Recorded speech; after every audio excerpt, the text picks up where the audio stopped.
Hello दोस्तों, नमस्ते, प्रणाम। आप लोग कैसे हैं? उम्मीद करती हूँ कि बहुत अच्छे होंगे। एक हम लोग सहाना गीत लेके आए हैं। गाना कैसा लगेगा लाइक शेयर सब्सक्राइब जरूर करिएगा। फुल आवाज के साथ सुनिएगा। धन्यवाद।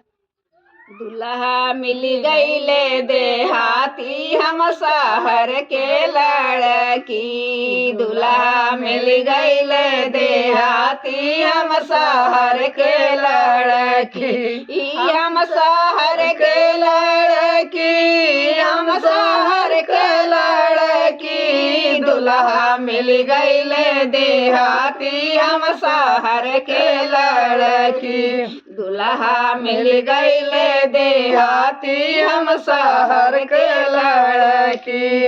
हम खाई चाट चौमीन, दुल्हा मांगे रोटी, रोटी बेलहू ना जाने हम शहर के लड़की, रोटिया बेलहू ना जाने हम शहर के लड़की।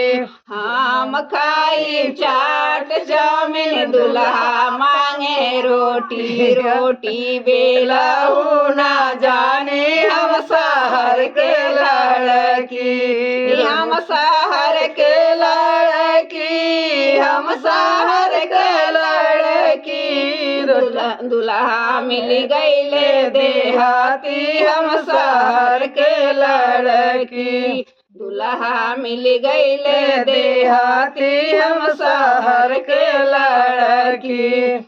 हम खाई कोको कोला, दुल्हा मांगे पानी, हम खाई कोको कोला, दुल्हा मांगे पानी, पानी भरहू ना जाने हम शहर के लड़की, पानी भरहू ना जाने हम शहर के लड़की, दुल्हा मिल गईले देहाती हम शहर के लड़की, दुल्हा मिल गईले देहाती हम शहर के लड़की। हम सूती तो सक दकिया, दुल्हा मांगे खटिया, हम सूती तो सक तकिया, दुल्हा मांगे खटिया, खटिया बिना हूँ ना जाने हम शहर के लड़की, खटिया बिना हूँ ना जाने हम शहर के लड़की,